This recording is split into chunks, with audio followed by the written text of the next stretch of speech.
हरि ओम शब्द ब्रह्ममयी चराचरमयी ज्योतिर्मयी वाङ्मयी नित्यानन्दमयी निरञ्जनमयी तत्त्वमयी चिन्मयी तत्त्वातीतमयी परात्परमयी मायामयी श्रीमयी सर्वैश्वर्यमयी सदाशिवमयी मां पाहि मीनाम्बिके।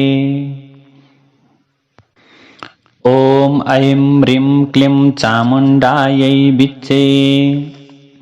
श्रीमद् देवी भागवत महापुराण को प्रथम स्कन्द को द्वितीय अध्यायमा सुतजीले भन्नुहुन्छ, म धन्य र भाग्यमान छु, महात्माहरूको वचनद्वारा पवित्र भएको पनि म पनि यसरी पवित्र भएको छु, किनभने आज हजुरहरू जस्ता विद्वानहरूले वेदमा प्रख्यात भएको अत्यन्त पवित्र देवी भागवत महापुराणको विषयमा मसँग जिज्ञासा व्यक्त गर्नु भएको छ। सम्पूर्ण श्रुतिहरूको अनुकूल समस्त प्रकारका जति पनि शास्त्र र आगमका सर्वोत्तम रहस्यले परिपूर्ण देवी भागवतको कथालाई मैले हजुरहरूका समक्षमा बताउने छु। हे ब्राह्मण देवताहरू, ब्रह्मा आदि देवताद्वारा सेवा गरिनुभएका, पूजन गरिनुभएका, बिन्ती गर्नका निम्ति सिपालु मुनिहरूद्वारा ध्यान गर्न योग्य र सबैलाई कृपापूर्वक मुक्ति प्रदान गर्ने भगवतीको चरण कमलमा वन्दना टक्र्याएर म सबै प्रकारले विस्तारपूर्वक सबै रसहरूले भरिएको ऐश्वर्यले चहकिलो र सम्पूर्ण वाङ्मयमा उत्तम वाङ्मय देवी भागवत महापुराण भक्तिपूर्वक हजुरहरूलाई श्रवण गराउनेछु। वैदिक मार्गमा जसलाई विद्या भनिन्छ, जुन आद्या र पराशक्तिको नामबाट सम्बोधन गरिनुहुन्छ, जुन सर्वज्ञ र संसारको बन्धन काट्नमा सिपालु हुनुहुन्छ, जो सर्वव्यापक हुनुहुन्छ, जसलाई दुष्ट आत्मा भएका प्राणीहरूले जान्न पाउँदैनन्, मुनिहरू जसको ध्यान गर्दछन्, जसलाई उत्तम शास्त्रद्वारा बताइएका भक्ति आदि साधनबाट प्रत्यक्ष गर्न सकिन्छ, ती माया रूपा भगवती हाम्रा निमित्त सधैँ सिद्धिदायिनी भएर रहन्। जो भगवती जसले चेतन र अचेतनले तत्त्वले परिपूर्ण संसारको सृष्टि गरेर आफ्नो त्रिगुणात्मिका शक्तिबाट संसारको पालन गर्नुहुन्छ, कल्पको अन्त्यमा संसारको संहार एक्लै गर्नुहुन्छ, उहाँ सम्पूर्ण जगतकी आमा ब्रह्मरूपा भगवतीलाई मनले स्मरण गर्दछु, सम्झिन्छु। सुतजीले भन्नुहुन्छ, जो भगवती विश्वमा प्रसिद्ध छ कि ब्रह्माले सृष्टि गर्नुहुन्छ, वेदका ज्ञाता र पुराणका ज्ञाता भनेर ब्रह्माजीलाई भन्दछन्। ब्रह्माजी भगवान विष्णुको नाभिमा रहेको कमलबाट प्रकट भएर भगवान विष्णुको प्रेरणाबाट जगतको सृष्टि गर्नुहुन्छ। यसरी हेर्दा ब्रह्माजी पनि आफ्नो कर्म गर्नका निम्ति स्वतन्त्र हुनुहुन्न। कल्पको अन्त्यमा भगवान विष्णु शेषनागको शय्यामा शयन गर्नुहुन्छ। शेषशाही नारायणको नाभि कमलबाट ब्रह्माजी पैदा हुनुभयो। भगवान विष्णुका आधार शेषनाग हुन्। विष्णुलाई मुरारी पनि भनिन्छ। भगवान मुरारी अर्थात् नारायण पनि कसैको आधारमा कर्म गर्न लाग्नुहुन्छ भने नारायणलाई पनि भगवतीको अधीनमा रहेका देवता मान्नु पर्दछ। यस्तै गरेर प्रलयकालिक समुद्रमा जुन जल टलपल गर्दछ, त्यो पनि रस रूप नै हो। कुनै पनि भाँडो बिना रस कहिले अडिन सक्दैन। जल पनि रस नै हो, त्यसैले त्यो समुद्रको जल पनि कहीँ न कहीँ अडिएको छ। त्यसको आधार स्वरूप भनेको भगवती नै हुनुहुन्छ। त्यसैले सबै प्राणीहरूमा शक्तिको रूपमा विराजमान रहनुहुने सम्पूर्ण देवता एवं चराचर तत्त्वकी मुख्य आधार संसारकी आमा आदिशक्ति भगवतीको म बारम्बार शरणमा पर्दछु। भगवान विष्णुको नाभि कमलमा विराजमान हुनुभएका ब्रह्माजीले योग निद्रामा लीन हुनुभएका भगवान विष्णुलाई देखेर उहाँलाई जगाउन जुन प्रकारले जुन भक्तिको बिन्ती गर्नुभएको थियो, स्तुति बिन्ती गर्नुभएको थियो, म आज तिनै परा भगवती पराशक्ति भगवतीको शरणमा पर्दछु। हे मुनिजनहरू, निर्गुण र सगुण रूपमा रहनुहुने र भक्तहरूलाई मुक्ति दिनुहुने भगवती योग मायाको ध्यान गरेर म हजुरहरूका समक्षमा देवी भागवत महापुराणको कथा भनिरहेको छु। हजुरहरूले सावधान भएर प्रष्ट रूपमा श्रवण गर्नुहोस्।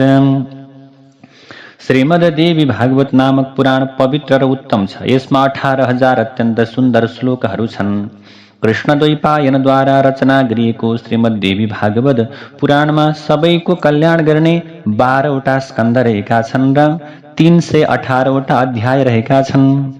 प्रथम स्कन्धमा श्रीमद्देवी भागवत महापुराणको प्रथम स्कन्धमा 20 अध्याय, द्वितीय स्कन्धमा 12 अध्याय, तृतीय स्कन्धमा 30 अध्याय र चतुर्थ स्कन्धमा 25 अध्याय छन्।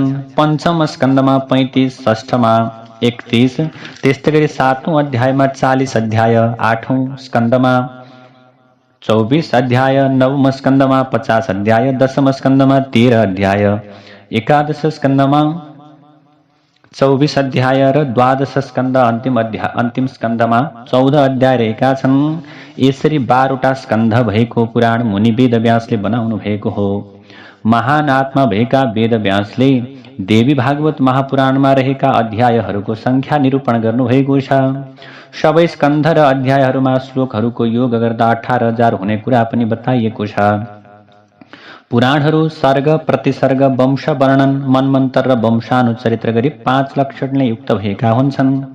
सर्व कल्याणमयी भगवती नित्य हुनुहुन्छ, निर्गुण हुनुहुन्छ, सृष्टिमा व्यापक रूपमा विराजमान हुनुहुन्छ, विकारले रहित हुनुहुन्छ, योगद्वारा मात्र जानिनुहुन्छ, सबैको आधार बनेर विराजमान हुनुहुन्छ र यस्ता प्रकारले भगवती सधैँ प्रतिष्ठित हुनुहुन्छ। सात्विक, राजस र तामस शक्तिहरू महासरस्वती, महालक्ष्मी र महाकाली देवीका रूपमा प्रकट हुने गर्दछन्।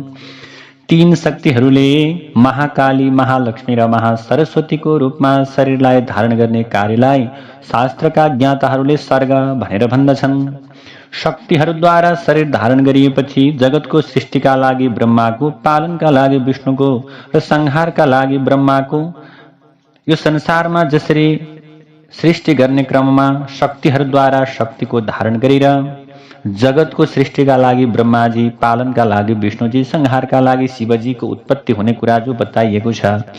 यसरी ब्रह्मा, विष्णु, महेश्वर जगतको पालन, जगतको रक्षण, जगतको सृष्टि, यस्तो सृष्टिलाई प्रतिसर्ग भनेर भनिन्छ। चन्द्र वंशका, सूर्य वंशका र अरू कुनै राजवंशका राजाहरूको वंश वर्णन अथवा हिरण्यकशिपु आदि दैत्यहरूको वंशको वर्णनलाई वंश भनेर बताइएको छ। यसै गरी स्वयम्भुवादि 14 मनुहरूको वर्णन, उनको शासनकाल, उनले गर्ने शासनको क्षेत्र जस्ता सबै विषयहरू मन्वन्तरभित्र पर्दछन्। मनुहरूको वंशको क्रमशः वर्णनलाई वंशानुचरित भनेर भनिएको छ। यसैले हे महामुनिहरू, यसरी सबै पुराणमा 5 प्रकारका लक्षणहरूले सम्पन्न हुन्छन्। 1.25 लाख श्लोकहरूद्वारा सजिएको महाभारत नामक विशाल ग्रन्थलाई व्यासले रचना गर्नुभएको हो। महाभारतलाई इतिहास भनेर भनिन्छ। यो वेदको अनुकूल ग्रन्थ भएका कारण यसलाई 5औं वेद पनि भन्ने गरिन्छ। अब सौनकादि 88,000 ऋषिहरूले सोध्नुहुन्छ, हे प्रभु, कानि तानि पुराणानि ब्रूहि सुत सविस्तरम। हे सुतजी, हजुरले धेरै पुराणको चर्चा गर्नुभयो। ती पुराणहरू कुन कुन हुन् र कति छन्? हामीलाई ती पुराणहरूको विषयमा सुन्ने अत्यन्त तीव्र इच्छा जागिरहेको छ। हजुर सर्वज्ञ हुनुहुन्छ, त्यसै कारण विस्तारपूर्वक पुराणहरूको विषयमा हामीलाई जानकारी गराउनुहोस्। कलिकालबाट डराएका हामी शास्त्रका जिज्ञासु ब्राह्मणहरू पवित्र नैमिषारण्य क्षेत्रमा बसोबास गर्दछौँ। एक दिन ब्रह्माजीले हामीलाई मनोमय चक्र दिएर भन्नुभयो, यो चक्र जुन दिशामा अगाडि बढ्दछ हजुरहरू त्यसैको पछाडि लागेर जानुहोस्।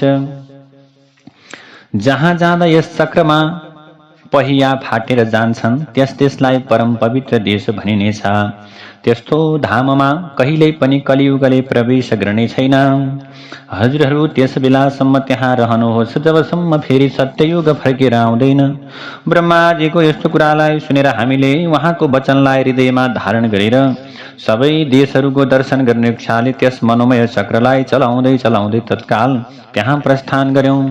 हिँड्दा हिँड्दै यसै नैमिषारण्य क्षेत्रमा आइपुग्दा त्यो चक्रको पहिया हामीले हेर्दै फाटेको, जीर्णशीर्ण भएको देखियो। त्यसै समयदेखि यो स्थान परम पवित्र नैमिष क्षेत्रका नामबाट संसारमा प्रसिद्ध भयो। नैमिषारण्यमा कलियुगले कहिले पनि प्रवेश गर्दैन। यसैले म अनेक ऋषिमुनि सिद्धगण एवं कलिदेखि डराएका ठुला महात्माहरूका साथमा यहाँ बस्ने गर्दछु।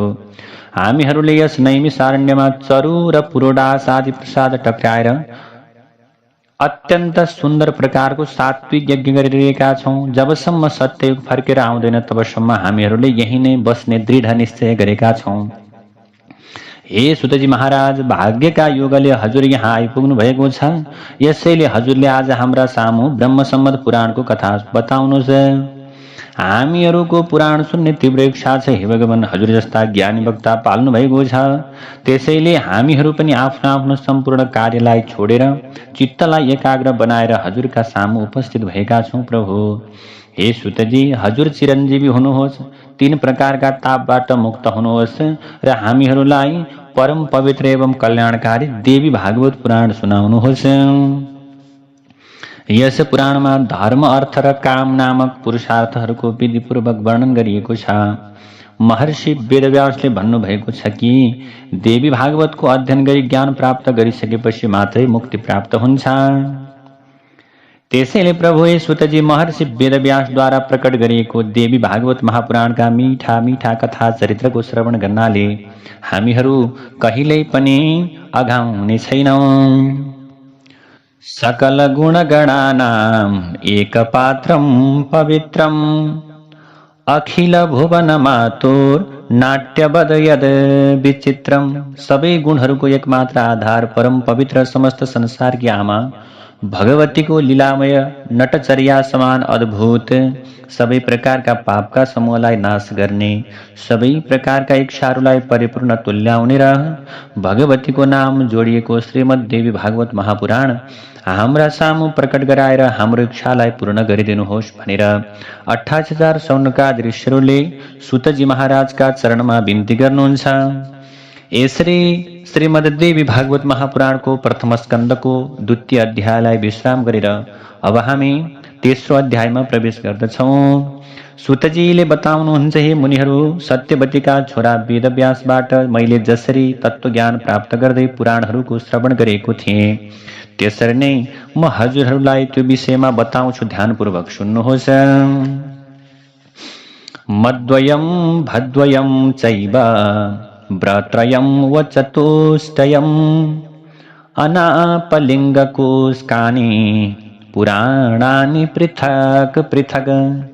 ती पुराणहरूमा मध्ये अथवा मैले सुनेका जो महापुराणहरू छन् ती मध्ये म अक्षरबाट आरम्भ हुने 2वटा पुराण, एउटा मत्स्य पुराण, अर्को मार्कण्डेय पुराण, भ अक्षरबाट आरम्भ हुने 2वटा पुराण, भविष्य पुराण र भागवत पुराण, ब्र अक्षरबाट आरम्भ हुने ब्रह्म पुराण, ब्रह्माण्ड पुराण र ब्रह्म वैवर्त पुराण, व अक्षरबाट प्रारम्भ हुने वामन पुराण, विष्णु पुराण, वायु पुराण र बाराह पुराण, अ अक्षरबाट सुरु हुने अग्नि पुराण, ना अक्षरबाट आरम्भ हुने एक पुराण नारद पुराण, प अक्षरबाट आरम्भ हुने पद्म पुराण, लिङ्ग अक्षरबाट प्रारम्भ हुने लिङ्ग पुराण, ग अक्षरबाट आरम्भ हुने गरुड पुराण, कु अक्षरबाट सुरु हुने एक पुराण कुर्म पुराण, क अक्षरबाट सुरु हुने एक पुराण स्कन्द पुराण।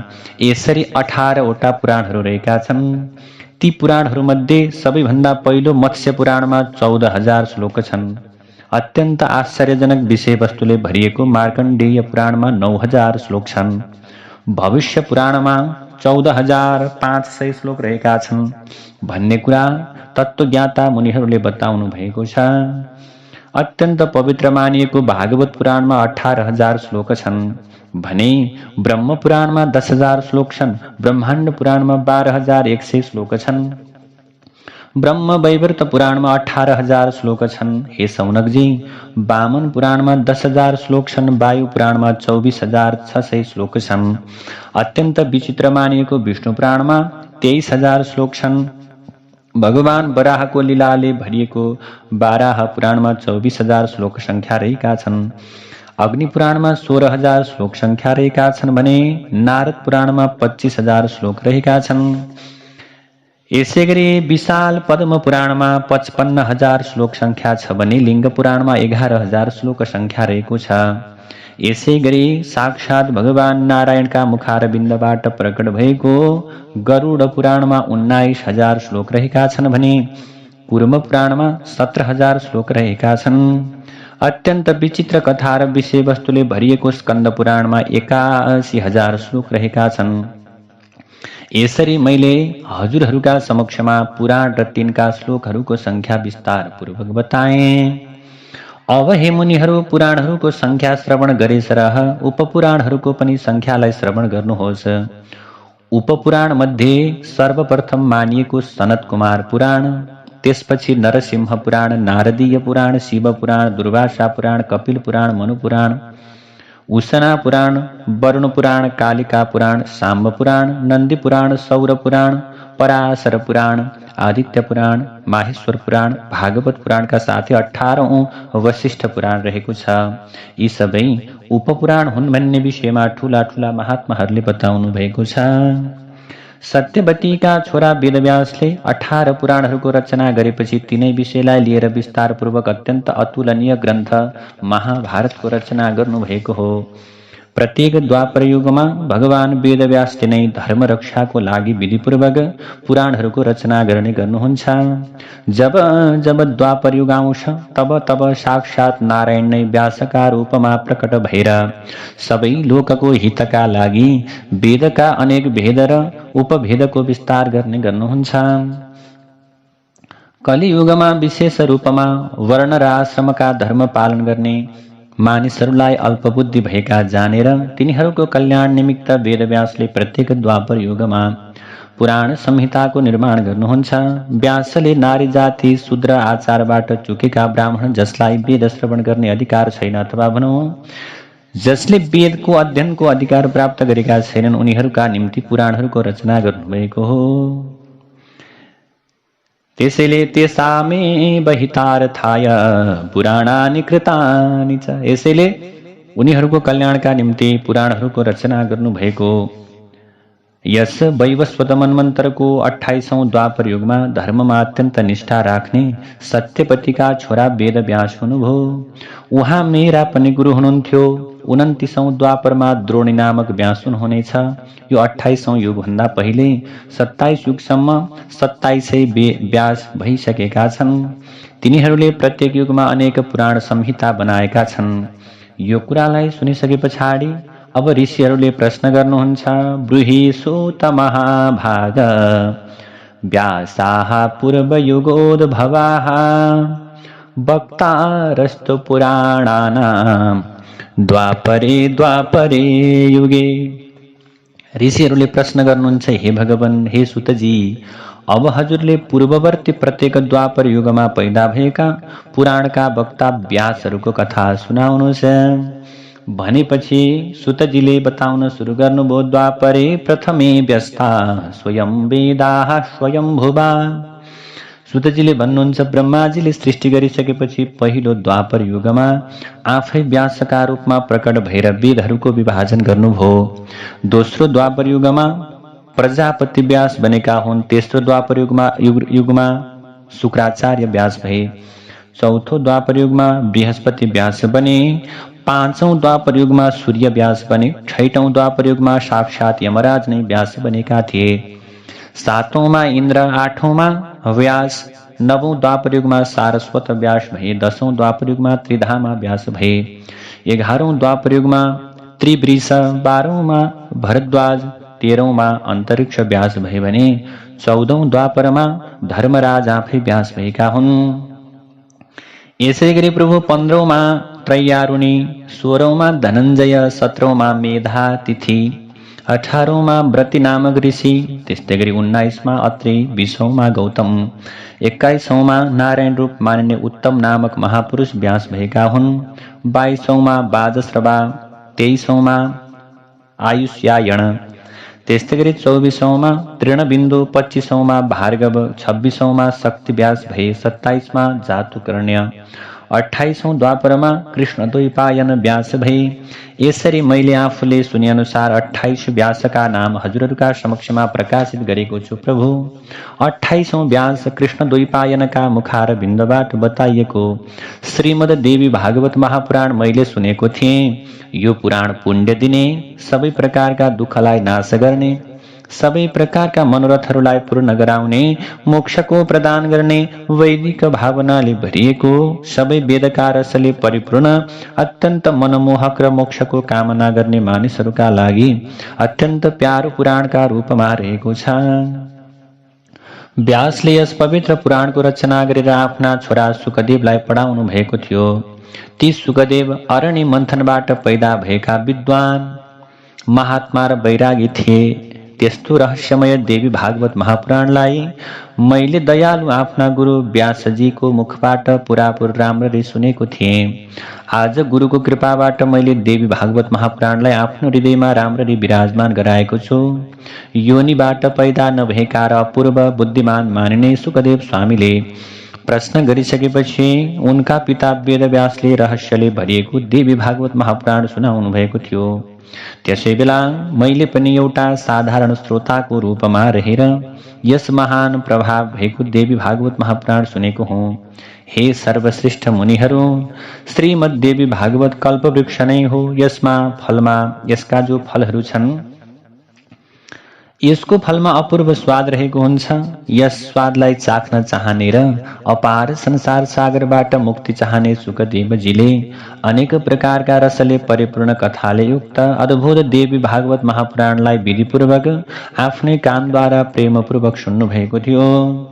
यस्तो देवी भागवत महापुराण सुनिसकेपछि पनि जसलाई कलिको डरले सताइरहन्छ, त्यस्तो व्यक्ति यो कलियुगमा को नै होला र? जो धर्मबाट चुकेका, तल्लो तहको विचारले भरिएका ठूला ठूला पापी मानिसले पनि यदि कसै गरेर उत्तम महापुराण श्रवण गर्ने सौभाग्य पाउँछन् भने ती निश्चय नै सम्पूर्ण सांसारिक सुख भोग गरेर अन्त्यमा योगीहरूद्वारा मात्र प्राप्त गर्न सकिने भगवतीको नामबाट पुकारिने मनोरम र अचल गोलोक नामको धाममा प्राप्त हुन्छन्। जुन चाहिँ मानिसले दिनदिनै देवी भागवत पुराणलाई प्रेमपूर्वक सुन्दछन्, जो व्यक्तिले हरेक दिन देवी भागवत महापुराणलाई सुन्दछन्, प्रेमपूर्वक भगवान भगवतीका लीलालाई जसले श्रवण गर्दछन्, तिनका हृदय रूपी गुफामा विष्णु शिव आदि देवताहरूका निमित्त पनि दुर्लभ मानिनु भएकी सर्वश्रेष्ठ विद्याका रूपमा संसारमा आफ्नो चहक फैलाउनु हुने सज्जनहरूकी अत्यन्त आराध्या, तीनै गुणदेखि माथि रहेकी र योगीहरूद्वारा ध्यान समाधिको अवसरमा जानिनुहुने भगवती आएर हृदयमा निवास गर्नुहुन्छ। सर्वाङ्ग सुन्दर मानव शरीर प्राप्त गरेर संसार रूपी सागरको प्रपञ्च रूपी जलराशिबाट पार पाउनका लागि डुङ्गा मानिएको यो संसार रूपी सागरबाट पार प्राप्ति गर्नका निम्ति डुङ्गाको स्वरूप भएको यो देवी भागवत महापुराण अत्यन्तै आनन्ददायक छ। उत्तम गुरु र वक्ता आफ्नो सामुमा पाउँदा पनि मूर्खले यस पुराणको श्रवण गर्दैन भने त्यो त दैवद्वारा ठगिएको अभागी भनेर ठान्नु पर्दछ। त्यसैले प्रभु, अत्यन्त दुर्लभ मानिसको जुनीमा दुईवटा कान पाएर पनि कानद्वारा जुन प्रपञ्ची मानिसले केवल अरूका नराम्रा कुरा मात्र सुन्ने गर्दछ, जसको कानले अरूका नराम्रा कुरा मात्रै सुन्दछन्, त्यस्तो अधम मन्दबुद्धि मानिसले धर्म, अर्थ, काम र मोक्ष दिने सबै किसिमका रस र भावले भरिएको निर्मल देवी भागवत पुराण किन सुन्न चाहन्न? त्यसैले यो कानको काम के हो त भने भगवतीका लीला सुन्नु, भगवानका सुन्दर कथाहरूलाई श्रवण गर्नु। हरेक दिन यी कानहरूले सधैँ ज्ञानका कुरा मात्र सुनुन्, बाहिर संसारका काम नलाग्ने कुराहरू नसुनुन्। त्यसैले कानको शोभा भनेको भगवानका लीलाहरू श्रवण गर्नु नै हो। त्यसैले हरेक दिन थोरै समय भए पनि भगवतीका भगवानका लीलाहरूलाई आनन्दसँग श्रवण गर्नु, कथालाई कानबाट सुनेर अत्यन्त आनन्द लिनु, मनको फोहोरलाई हटाइदिनु। यसरी श्रीमद् देवी भागवत महापुराणको प्रथम स्कन्धको तृतीय अध्यायलाई पूर्ण गरेर अब चतुर्थ अध्यायमा, चौथो अध्यायमा ऋषिहरूले प्रश्न गर्नुहुन्छ। सौम्य व्यासस्य भार्यायां कस्यां जातः सुतः सुकः।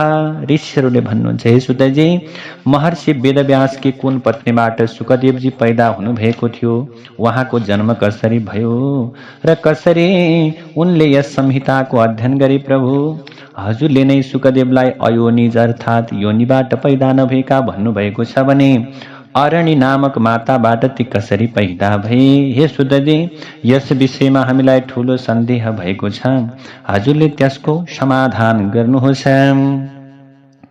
हामीले पहिलेदेखि सुनिरहेका छौँ कि ठूला तपस्वी सुकदेवजी गर्भदेखि नै योगी थिए।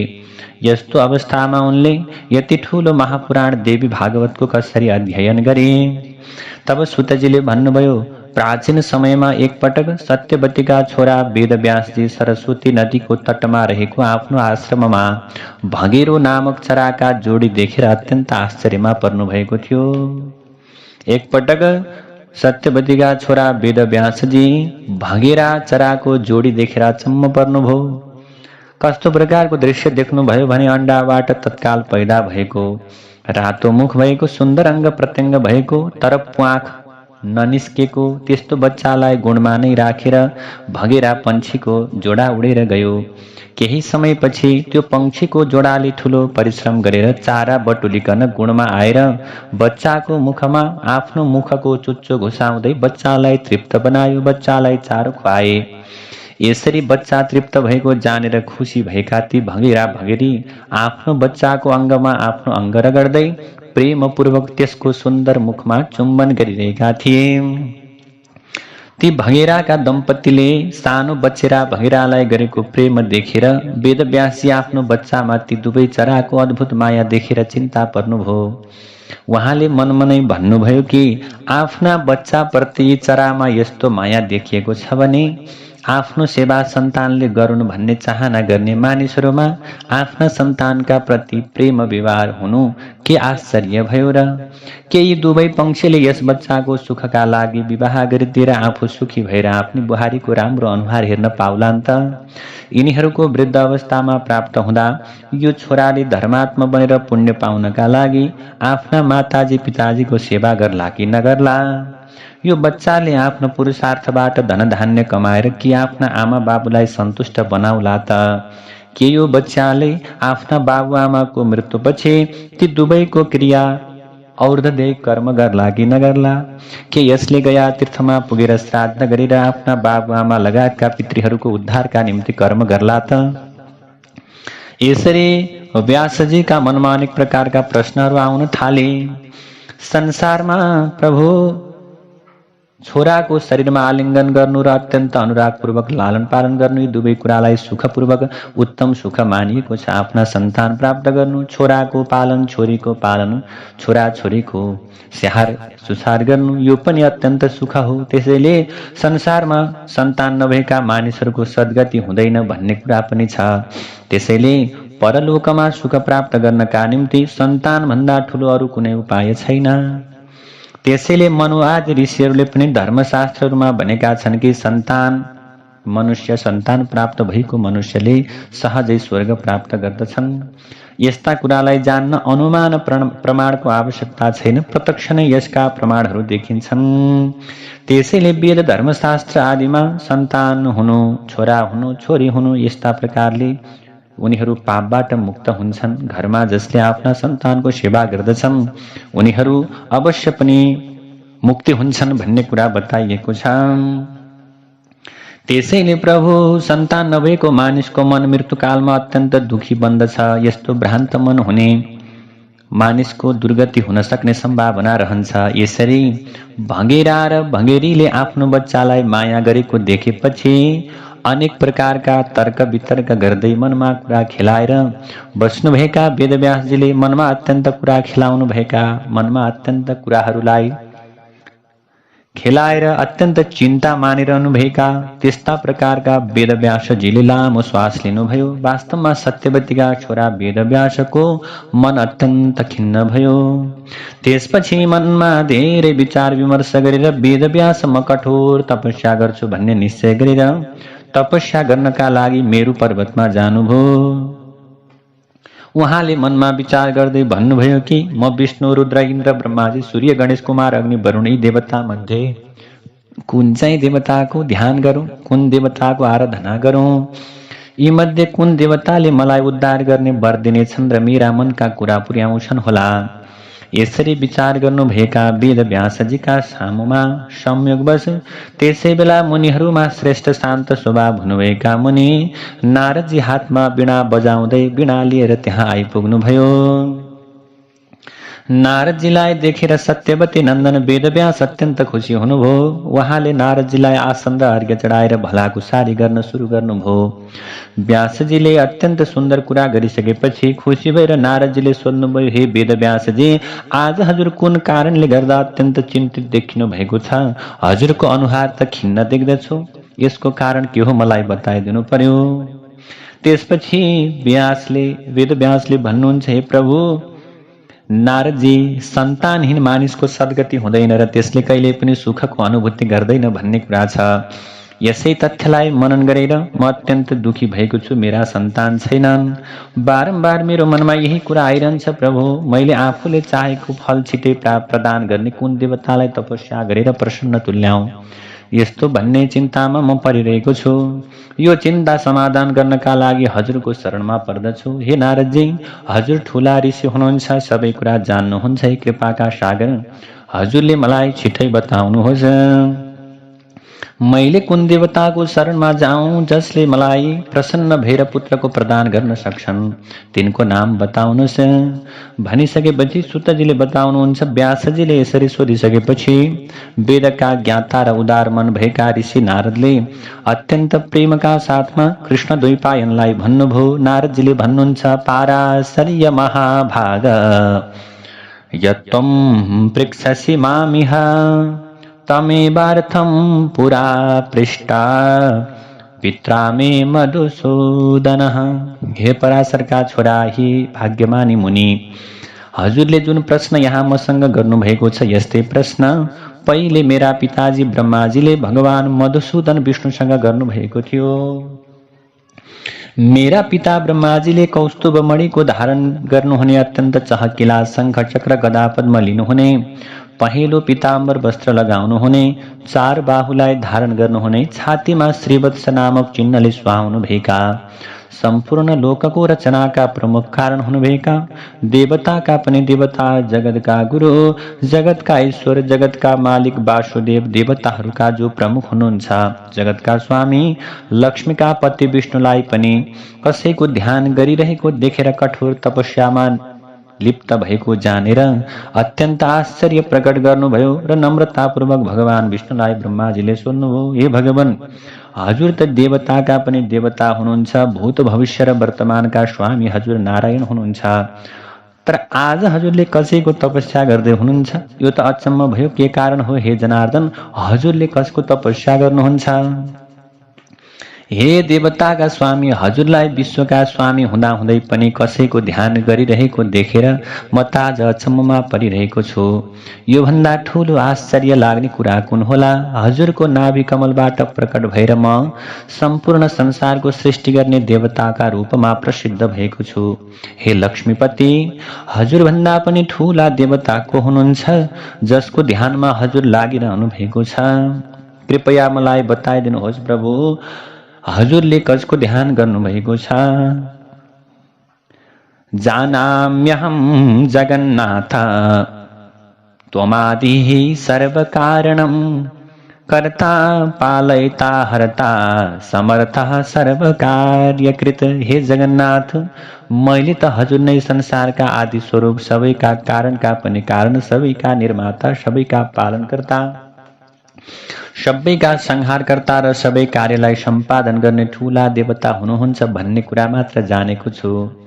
हजुरको इच्छाबाट म यस संसारको सृष्टि गर्ने कार्यमा लाग्दछु र सदा हजुरको आज्ञाबाट शंकर भगवान पनि प्रलय कालमा जगतको संहार गर्न थाल्नुहुन्छ।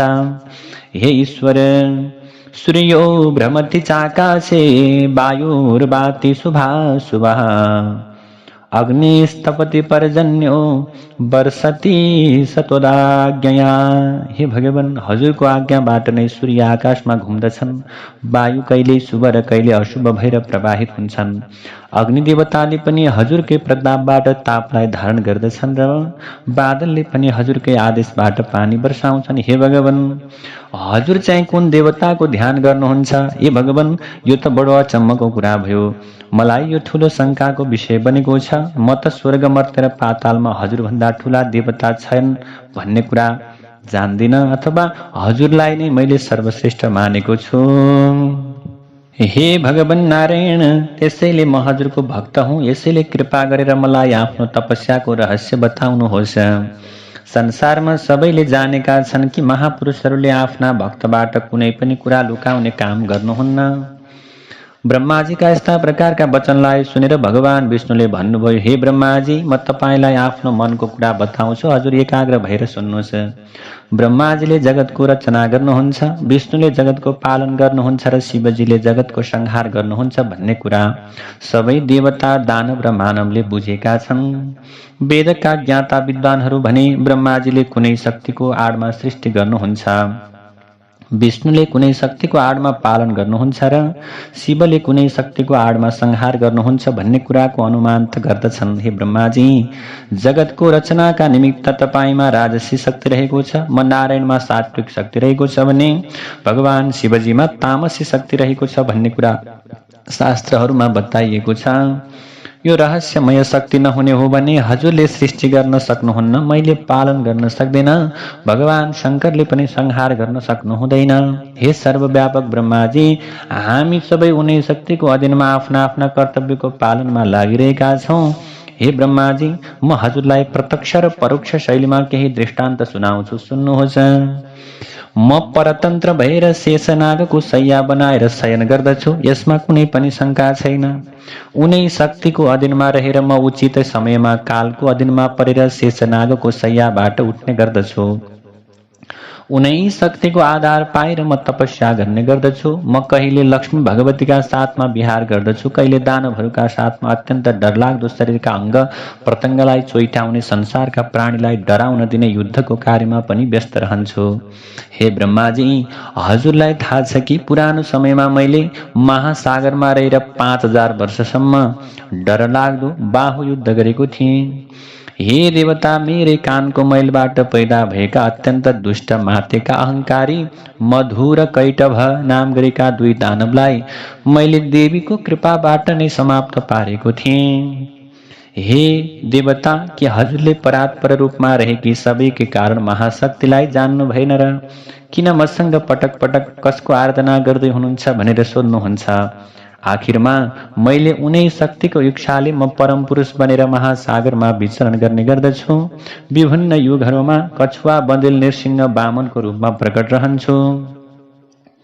चराचुरुङ्गी र पशु पक्षीको रूपमा उत्पन्न हुने कसैलाई पनि रहर लाग्दैन, त्यो प्यारो विषय पनि होइन। म आफ्नै इच्छाले वामन, बन्देल आदि बनेर उत्पन्न हुन्न, अपितु मलाई उनै शक्तिले त्यसरी उत्पन्न गराउँदछिन्। को मानिस त्यस्तो होला जसले लक्ष्मी जस्तै सुन्दरी पत्नीका साथमा निवास नगरेर पशुको योनिमा जन्म भएर संसारको कार्य गर्दछ? यदि म स्वतन्त्र हुने थिएँ भने त सुखदायक शैया त्याग गरेर गरुड चराको पिठ्यौमा आसन बसेर किन भयङ्कर युद्ध गर्ने थिएँ र? हे ब्रह्माजी, प्राचीन समयमा एकपटक हजुर सामु धनुषको तादो टुटेका कारण मेरो के भयो त शिर काटिएको थियो। त्यसपछि शिल्पीहरूमा उत्तम शिल्पी हजुरले मेरो शरीरमा घोडाको शिर जोडिदिनु भएको थियो। हे लोकनिर्माता ब्रह्माजी, त्यसबेला मेरो शरीरमा घोडाको टाउको जोडिएकाले सबैले मलाई हयग्रीव नामबाट पुकारेका थिए। यो सबै कुरा हजुरकै सामु घटेको थियो। यदि म स्वाधीन भएको भए संसारमा किन तल्लो योनिमा शरीरको रूपमा बदल्ने काम किन हुन्थ्यो र? त्यसैले म पनि स्वतन्त्र छैन, म त शक्तिको अधीनमा छु। म सधैँ शक्तिको ध्यान गर्दछु। हे कमलबाट पैदा हुनुभएका ब्रह्माजी, म शक्ति बाहेक अरू तत्त्व मैले जान्दिन। तामेव शक्तिं सततं ध्यायामि च निरन्तरम्। नारदजीले यस्तो प्रकारको कुरालाई बताउनुहुन्छ। हे वेदव्यासजी, भगवान विष्णुले यसरी ब्रह्माजीलाई सम्झाउनु भएको थियो। मेरा पिता ब्रह्माजीले यो घटना मलाई सुनाउनु भएको हो। अब तपाईँ पनि कल्याणदायक छोरा जन्माउने उद्देश्यले कटिबद्ध भएर मनमा कुनै प्रकारको सन्देह नलिइकन आफ्नो हृदय कमलमा भगवती देवीका चरणार बिन्दको ध्यान गर्नुहोस्। देवीको शक्तिले नै तपाईँका सम्पूर्ण मनोरथहरू पुरा गराउनुहुनेछ। नारदजीले यसरी कुरा गरिसकेपछि सत्यवतीका छोरा व्यासजीले देवीका पाउमा आफ्नो ध्यान केन्द्रित गर्दै गर्दै तपस्या गर्ने उद्देश्य लिएर पर्वततर्फ प्रस्थान गर्न जानुभयो। जय जय श्रीमद्देवी भागवते महापुराणे अष्टादश शास्त्र्यां संहितायां प्रथम स्कन्धे देवी सर्वोत्तमेति कथनं नाम चतुर्थो विश्राम। नारायण हरि हरि। देवी प्रपन्नार्ति हरि प्रसीद प्रसीद मातर जगतोऽखिलस्य। प्रसीद विश्वेश्वरि पाहि विश्वं त्वमीश्वरी देवी चराचरस्य।